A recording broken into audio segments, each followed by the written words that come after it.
Hey friends, it's Austin with Know Your Music again. I've got another little heavy metal type of video for you here. And this one's kind of maybe we call it a reaction. I don't know. Finn McKenty did a video here about a year ago, which was a reaction to one of his own videos where he was reacting to somebody else talking about heavy metal music. He came back and decided he was going to do his own thing because Finn McKenty, he was more of an extreme metal fan and wasn't really as interested in the foundations of heavy metal and how to really get somebody into heavy metal to begin with. And so he kind of did his video from that point and worked its way backwards to some of the founders and so forth. It was a really cool video. If you look up oh my goodness, so early in the video I've already dropped you guys one time. Should we keep a count on this and see how many times this camera falls over?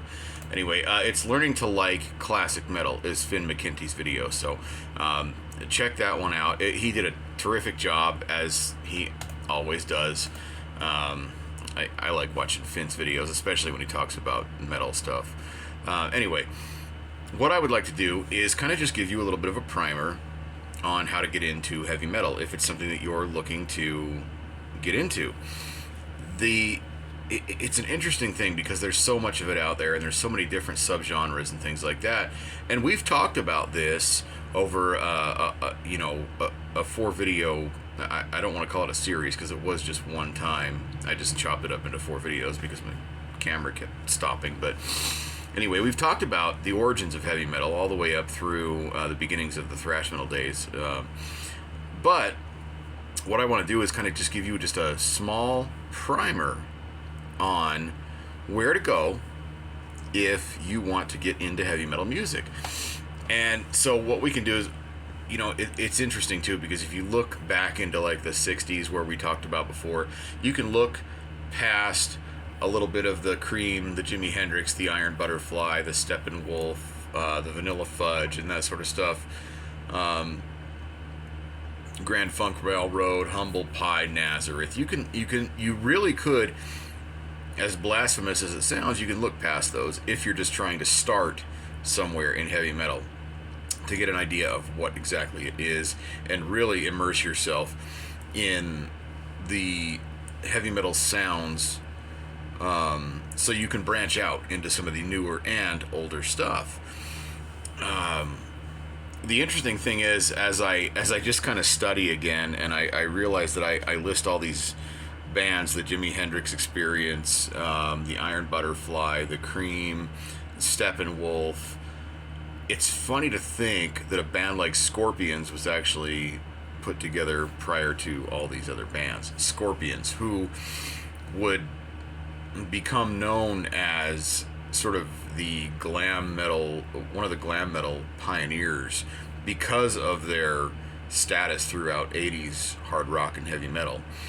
So we'll start there and we'll just say Scorpions. Now we're gonna jump into time here a little bit here and not start in 1965. What you should do is start in 1984 with the Scorpions' Love at First Sting, which includes the monster hit Rock You Like a Hurricane. However, the entire album start to finish is classic Scorpions, classic hard rock heavy metal. That is a great place to start. And then if you look into the 90s, they also released an album called Crazy World, which it still amazes me today to put that record on and just push play and realize how many songs not only were on the radio as singles, but it almost seems like the rest of the album was somewhere in a movie soundtrack, or movie soundtracks plural. It's like a start to, it's almost like a best of album from 1990 to 1991 for the Scorpions. It's amazing how many big, huge songs were on that record. So Love at First Sting and Crazy World by the Scorpions. Perfect place to start if you're trying to get into heavy metal. After that, really what I would want to do is take you back to not necessarily the beginning, but some of the foundation, some of the keystones to heavy metal. Led Zeppelin 1, Led Zeppelin 2, and Led Zeppelin 4, which is commonly referred to as Untitled, or many, many different titles. It's the fourth Led Zeppelin record. So 1, 2, and 4 from Led Zeppelin, you're going to get a smattering of guitar-driven, blues-based, rocking metal music. It's also home to the first power ballad, as far as I'm concerned, or at least one of the first power ballads. Anyway, 1, 2, and 4, Led Zeppelin. Okay, so you've got a couple from the Scorpions, a couple from Zeppelin. Deep Purple. Also around that Zeppelin era, what we're going to look at specifically here in the heavy metal genre is going to be an album called Machine Head and an album called In Rock. Or I guess I should have done those in the opposite order, but either way, you get both of those album titles in there.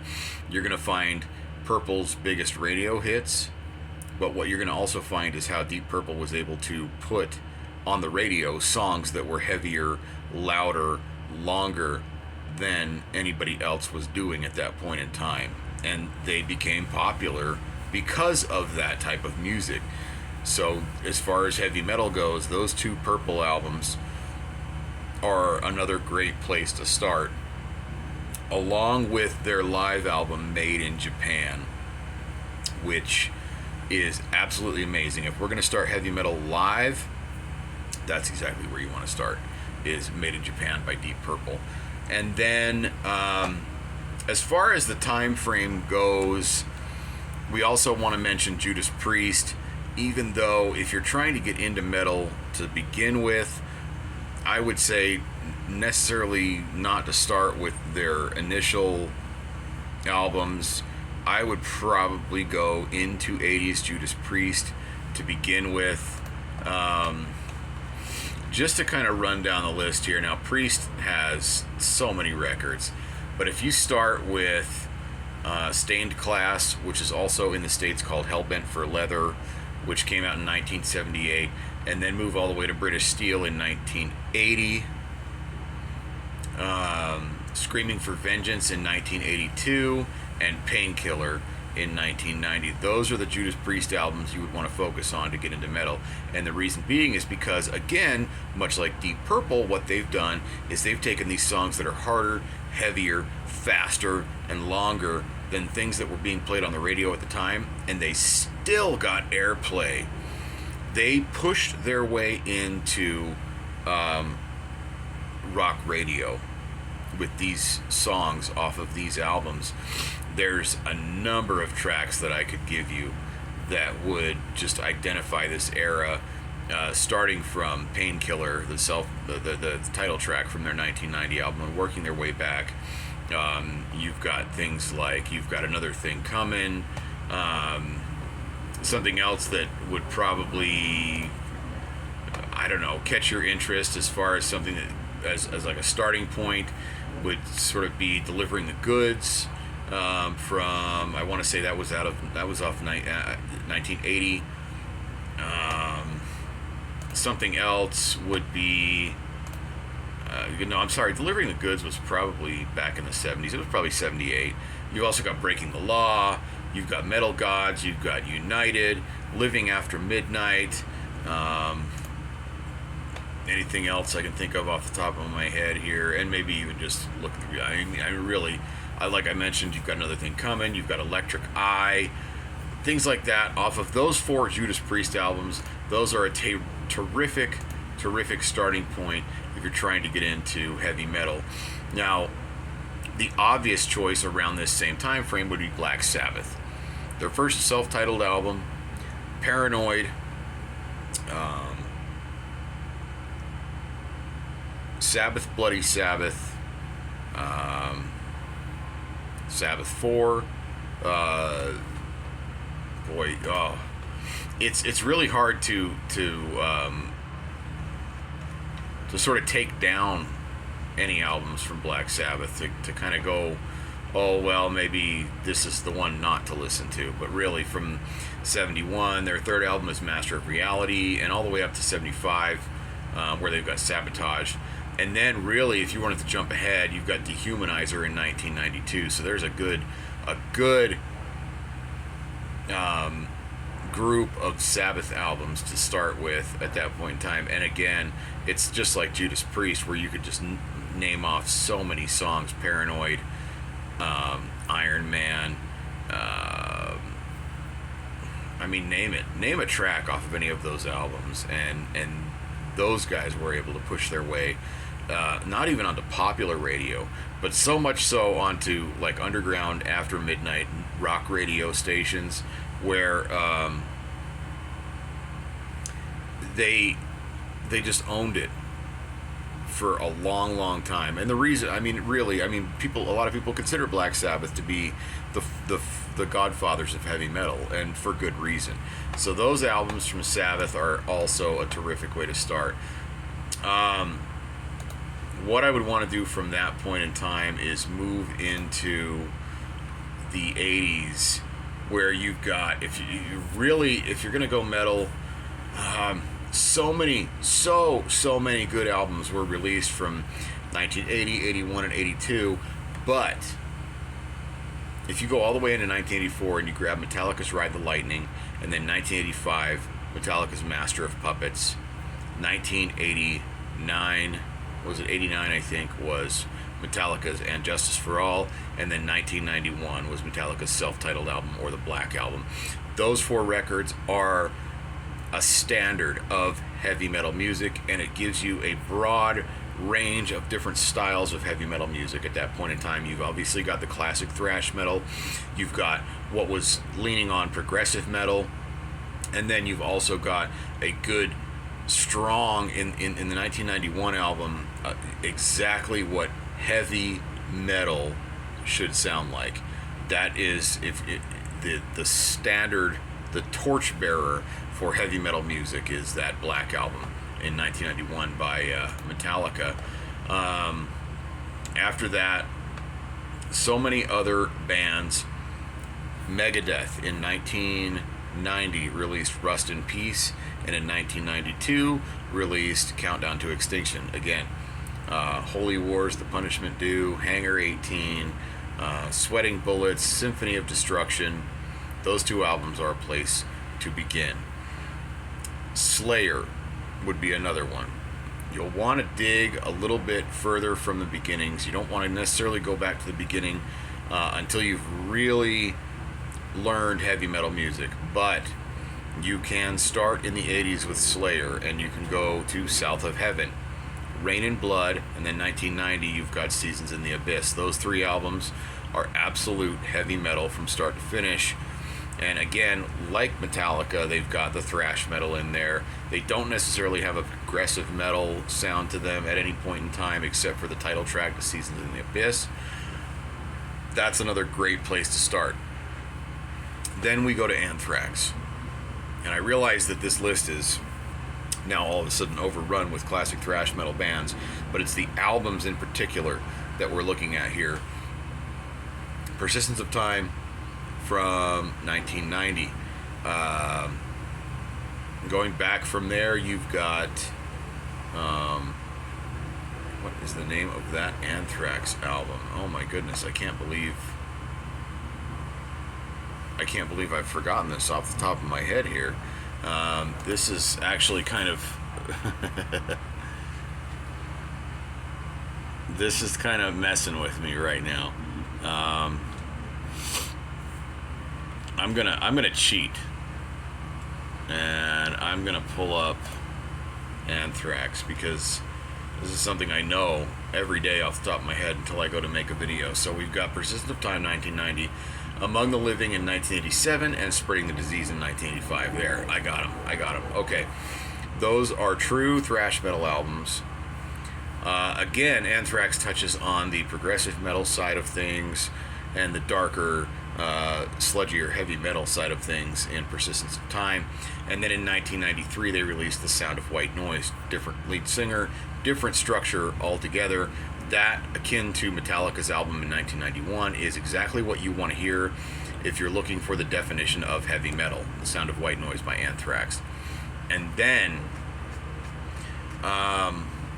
going on from there, Pantera, Cowboys from Hell, Vulgar Display of Power, and Far Beyond Driven. That's the next level in heavy metal music at that point in time, where left over in 1990 with Cowboys from Hell, we still have some high-pitched vocals and some good squeals on the guitars. However, it was molding itself into something that was more akin to a groove metal, really, really heavy at this point when they got to Vulgar Display of Power, and then to the next level of heavy when they got to their next album, which was, I just mentioned it, and now I've lost the title of it. Anyway, we're looking at songs like Strength Beyond Strength, 5 Minutes Alone, even the mellow Black Sabbath cover, Planet Caravan. As soft and as mellow as that song is, it's got that brooding, deep darkness, that heavy metal sound to it. We've got Walk, we've got Hostile, we've got This Love, Pantera's obligatory ballad, which is heavier than most bands have ever done. The song Cowboys from Hell, Cemetery Gates, those are places to start. So just a little bit of a primer right there. If you're trying to get into heavy metal, there's a smattering of albums right there that will at least catch your attention if you're coming in from other genres of music, things that you've listened to your whole life and you've not really gotten into heavy metal. Those are the places where I would suggest that you start if you want to understand what heavy metal is, and then branch out both forward in time from those bands and their contemporaries, and back in time from those bands and their classic albums, which are a little bit different but still in that heavy metal genre. They become increasingly harder and harder to listen to if you're based in a pop music type of sound. Check those out. That's where you want to start. You like heavy metal, I've given you some records to start with. As just a bonus here, if you want to check out Motley Crue's Too Fast for Love and Shout at the Devil, that'll give you a great primer on the glam metal side of things, which was also still deeply rooted in actual heavy metal music. And then there's so many other bands from that era that you could grab. Pretty much any of their 80s and early 90s albums: Poison, Cinderella, Guns N' Roses, Rat, Poison, Warrant. And then to branch out a little bit further, you've got your Testament, which could have been the fifth member of the Big Four of thrash metal, even up into the early 90s again, just like Metallica and the rest of those guys. That's where you want to start. So there's your primer. We'll listen to those, check out the songs I've mentioned, check out the albums I've mentioned, and then check out the bands as a whole, and you'll start to see their contemporaries, and you can get into them as well. Thanks for watching. There's more metal content coming. There's more all kinds of other music content coming. I appreciate your viewership. See you later.